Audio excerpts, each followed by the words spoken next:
Hello મિત્રો, રામ રામ ને સીતારામ બધાને. તો આપણે હવારમાં નીકળી ગયા હતા મહાદેવના મંદિર દર્શન કરવાના. આપણે મળી ગયું હતું હેપી ફેમિલી, આમું ફેમિલી એક મળી ગયું હતું ને આપણે પૂગી ગયા હતા મહાદેવના ગેટે.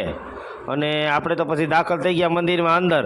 અને તમને બધાને દર્શન ન કરાવવું મહાદેવના એવું તો બને જ નહીં. એટલે તમને બધાને તો મહાદેવના દર્શન કરાવવા જ પડે મારે.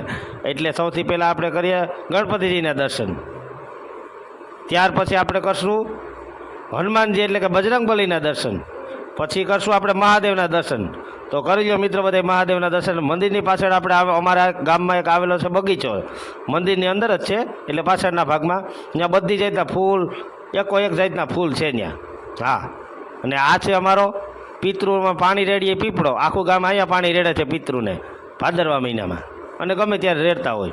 હા, આ પીપળો છે એ. અને બીજા બધા જો વૃક્ષો છે, ફૂલ ઝાડ એકો એક છે. હા, જ્યાં તુલસી માતાજી છે અહીંયા પાણી રેડતા હોય, પીપળે ને તુલસી બે. ના બીલીપત્ર છે ના આકડો છે. આ બે તો મહાદેવ હોય અહીંયા ભેગા જ હોય. આપણે તો તોડી લીધું પછી ફૂલ. હું કહું હાલો આપણે ચડાવી દઈએ ડાયરામ બાપુને. તો આપણે ફૂલ તોડી લીધું. અને પછી આપણે આ બ્લુ કલરના ફૂલ, આને આપ કહેવાય છે અપરિજિતા, એને એ કહેવાય છે. આમ જુદા જુદા નામેથી બધા બોલાવતા હોય. બ્લુ કલરના ફૂલ થાય. પછી આપણે દાખલ થઈ ગયા ડાયરામ બાપુના મંદિરમાં. એટલે ડાયરામ બાપુના મંદિરમાં દાખલ થઈ ગયા એટલે દર્શન કર્યા ડાયરામ બાપુના. એની તપોભૂમિ છે ડાયરામ બાપુની, અમારા ગામમાં મંદિર છે.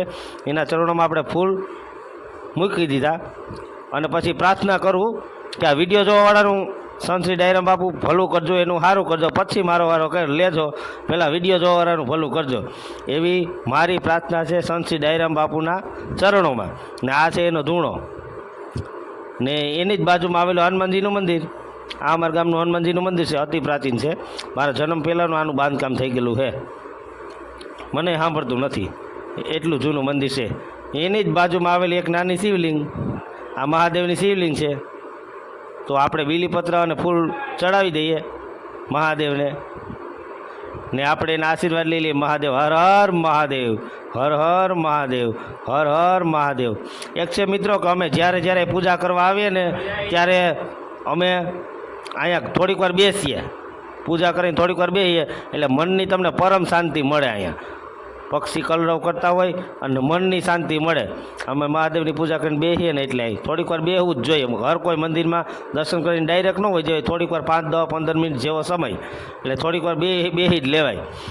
અને એક્ઝેક્ટ આપણે મંદિરની બાજુમાં બાઈને આ પાડિયો આવેલો છે. આનો કોઈ મને ખ્યાલ નથી, પણ મેં સીન લઈ લીધો.